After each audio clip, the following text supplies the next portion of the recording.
What's going on? I'm Bobby K. I'm a professional landscape designer and general contractor. Today, I want to share with you 3 common mistakes that I see in front yards that people seem to make all the time, and I got a little polarized view on this. I completely disagree with a lot of these things. I'm going to show you some good stuff, and I'm going to show you some bad stuff, and you decide what you like. But at the end, you're gonna find out why some yards look good and some look bad based on these 3 little gems that I got for you. So let's get right into it.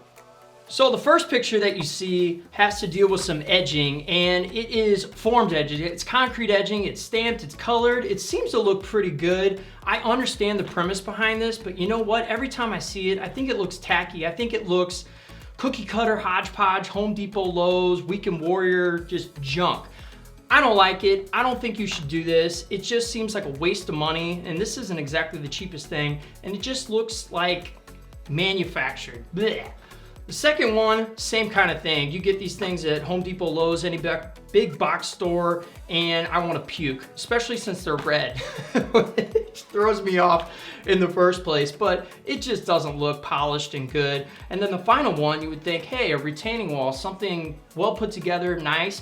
Yes, a retaining wall can look nice as far as front yard edging, but I don't like the color of this. I hate the mulch, and there's no cap on this to polish it off, finish it off, and make it look good. Plus, the retaining wall is 1 level too high. I think you should just bring them up to grade, and they just kind of grace and have the lawn come up.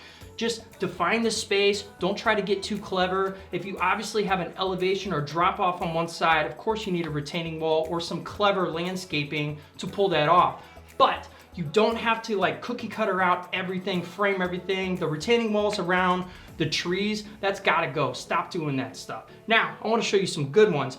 The first one, this is obviously a very modern architectural home. I love this home, it's such a beautiful home. And of course, this is for a specific buyer. You know, whoever has got that kind of house, you may have this type of house. What I love is that the edging is out of corten steel. It's out of something artistic. So if you are gonna put some manufactured product along your beds, make sure that it's something that goes with the theme of the house and it pops, and it's something that adds value. It's not just to use something that you feel like you need to put something there to separate. I'll show you a way that you don't even have to have a product right now. How about natural edging?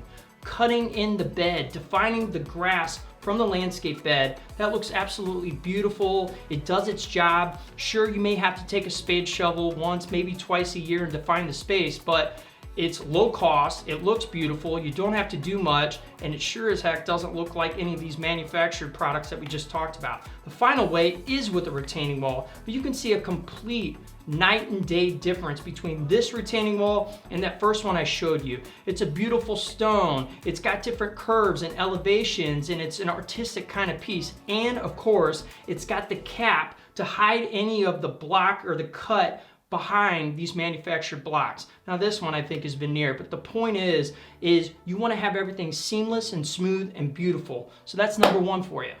So pay attention closely to this one, because there's little subtle differences on this. I'm talking about water features. Everybody loves water features. I get it. I know why you like water features. They're beautiful, they sound cool, they look cool. But in a front yard, there are only a couple that I would recommend, and there are some that just get away from the rest. Let's start with the bad.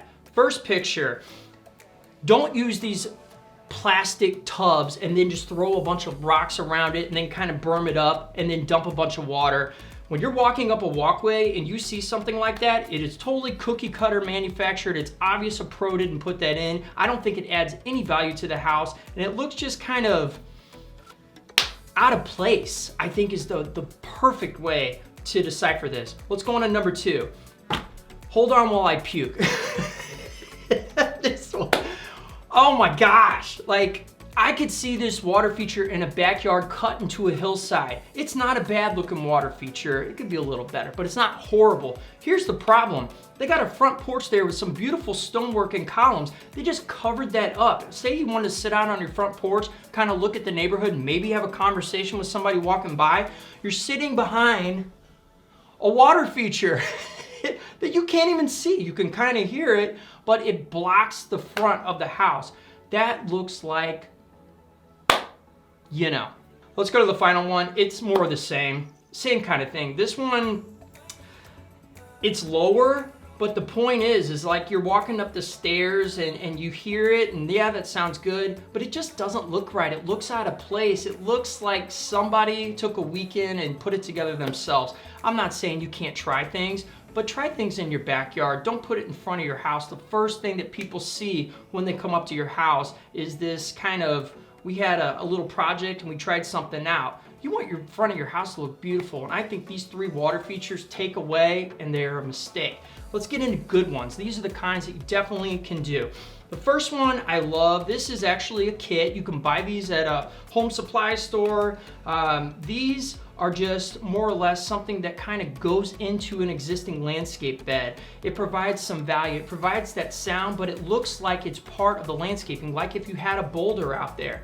I think if you have bigger beds, this is gonna be a better fit. If you've got smaller beds, this may take up the entire bed and may look a little off. So that's where you gotta get a little bit realistic about what's going on with your front. Does it fit or doesn't it? And does it go with the vibe of your house? The second one, this one right here, dog's barking, sorry.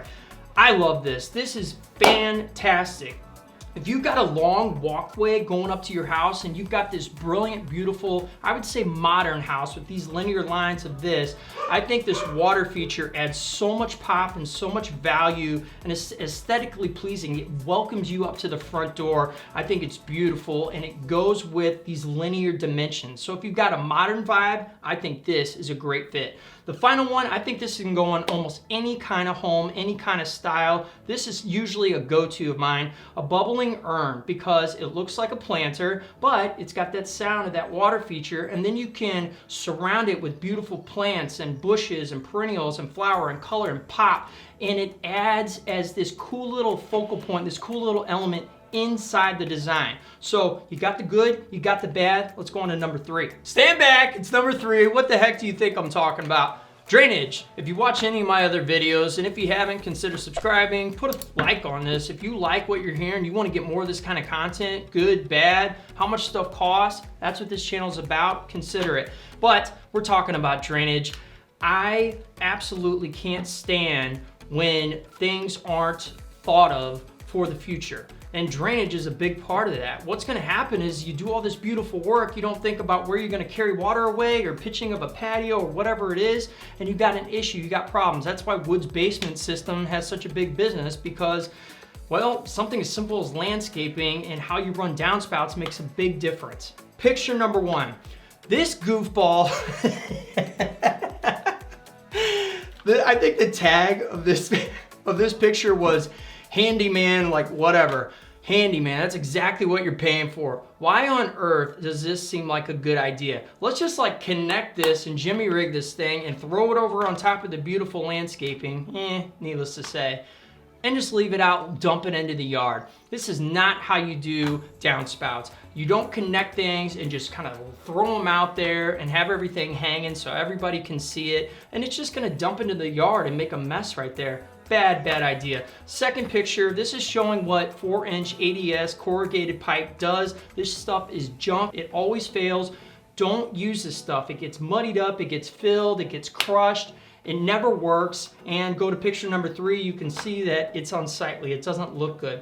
What you should do are the good pictures here. We've got PVC. Go with schedule 35, 40, whatever. PVC, and you can always spray paint it a color that matches in, or do some landscaping in front of it. Everything's buried in the first place so you don't see it, but this will never fail. You run it out, you put it to a pop-up valve to a certain spot so it's not just unloading into the yard, and you're good to go. Stay away from the 4-inch, go to the PVC. If you want to learn some really cool stuff, go check this video out. This is actually a Yard Crashers video. This is one of my most popular videos on where I dissect a bad to the bone backyard, but I show you a couple little things that I might have done a little differently. And you know what? The homeowner of this actual episode reached out to me and told me that everything I said in that video he agreed with, and they actually did. So, you know, there's something to be said for that. This is Bobby K saying creation is everything, so go out and create. I'll see you on the next video.